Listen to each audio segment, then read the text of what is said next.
Hi, good afternoon and mabuhay to all of you. Today ay may gagawin tayong isang arrangement again. Ito ay round arrangement na gagawin natin. Una sa lahat ay pinasukan natin siya ng mga green leaves. Ayan. Ayan siya, mga apo, samahan ninyo ang lola ninyo sa paggawa ng flower arrangement na ito.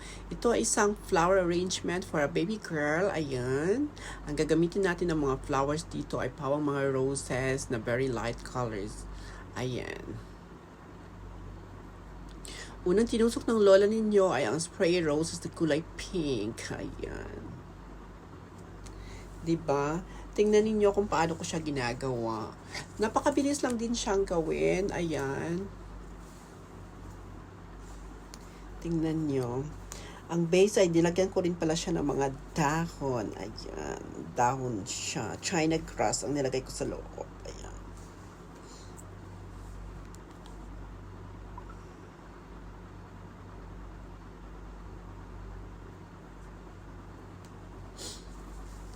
Diba? Tapos naglagay ako dito ng mga white roses. Ayan. Roses lang ang gagamitin ng mga flowers dito.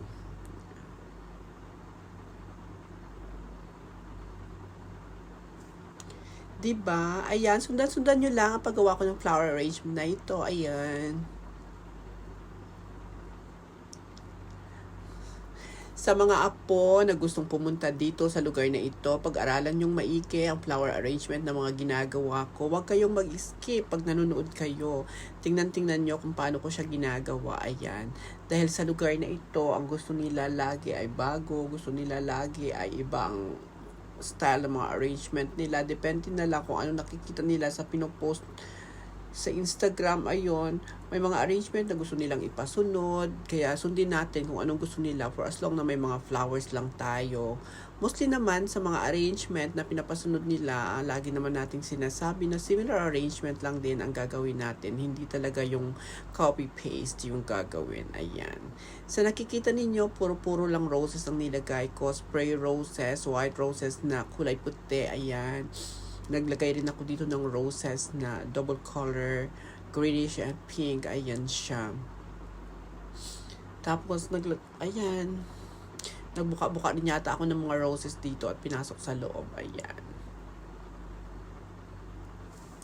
Alam nyo ba mga apo ko na ang flower arrangement na ito ay in-order ng isang kliyente natin na talagang gustong-gusto niya talaga parehas sa picture na gusto niyang mangyari na nakita niya sa Instagram. Kaya nga lang din, hindi natin pwede siyang sundin ng totally same. Kaya sabi ko, similar arrangement lang ang gagawin ko.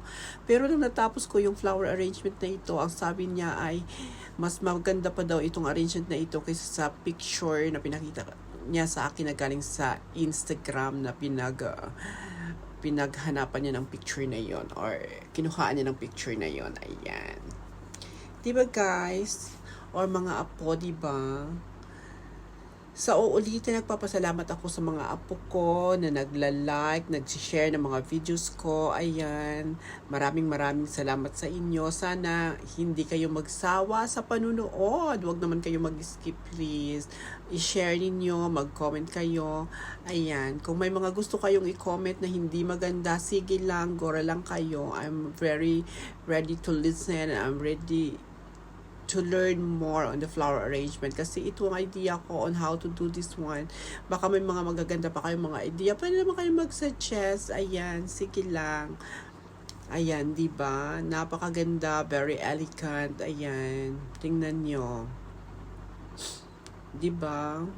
Very light colors.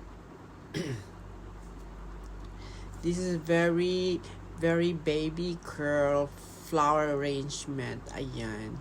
Alam nyo ba na yung flowers for a baby girl ay kailangan mga light colors lang ang gagamitin ninyo. Ayan. Mostly white, very light pink. Ayan, mga ganyan yung mga kulay is for baby girl. Yung pang baby boy naman, usually ang ginagamit namin dito ay blue, white, at saka sometimes yellow. Depends on the customers. Ganyan yung mga kulay na ginagamit natin. Ayan. Nagamit rin tayo dito ng gypsophilia. Ayan. to add in more colors. Ayan, to fill in the spaces. Ayan, nakita ninyo. Aba, Diyos ko, napakadahan-dahan talaga siyang eksena. Tingnan nyo, ayan. Dahan-dahan kasi para makita ninyo kung paano siya itutusok. Ayan, talagang naka-slow motion siya. Ayan siya. Ayan siya mga apo ko. Mga apo, maraming salamat ulit sa inyo. Sana hindi ko nauubos yung mga load nyo sa tuwing pinapanood nyo yung mga videos ko. Sana hindi kayo nagsisisi sa panonood ng mga videos na ito kahit boring na boring siya. Deadma lang din, diba? For as long natititigan nyo lang siya, marami kayong matututunan sa mga flower arrangement ko. Sa totoong buhay lang ni Merna, mga apo. Sa totoong buhay ni Merna, ayan, marami kayong matutunan sa flower arrangement na ito. Alam mo, marami pa akong mga videos na gusto kong i-upload. Kaya nga lang wala lang talaga akong oras. At saka palaging busy ang lola ninyo. At saka pagod na pagod ako pagkatapos ng trabaho. Tamang-tama lang pag uwi ko. Itutulog ko na lang siya sa sobrang pagod. Dahil nagtatrabaho ako ng 12 oras sa isa everyday. Kaya nakakapagod, guys. Ayan, mga apo, nakakapagod magtrabaho sa totoong buhay lang ni Merna. Pero yung shop naman namin napakabilis lang ng oras kasi everyday napaka-busy. Kaya sige lang, deadma lang din. Ayan. Diba nakikita ninyo kung paano ko siyang puputulin yung gypsophilia.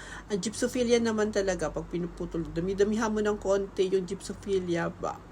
At saka bago mo siya itusok para bulk siya pag tinitingnan mo, hindi siya yung tipong konti lang pag nilalagay mo. Ayan, sa nakikita ninyo, ayan. Diba? Alam nyo, sa totoo lang, nabubulol-bulol talaga ako every time na nag-voice over ako dahil, nako, alam nyo na yung mga matatanda, diba?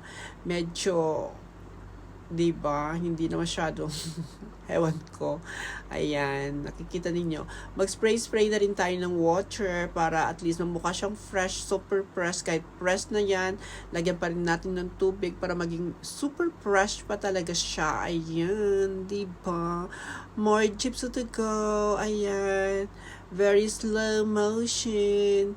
Ayan siya, look at that, guys. Napakaganda. This is the finished product. Ayan, tuwang-tuwa ang kliyente natin. Very happy with the result. Thank you so much for watching. Once again, sana hindi ko na uubos yung load ninyo. Thank you. Bye!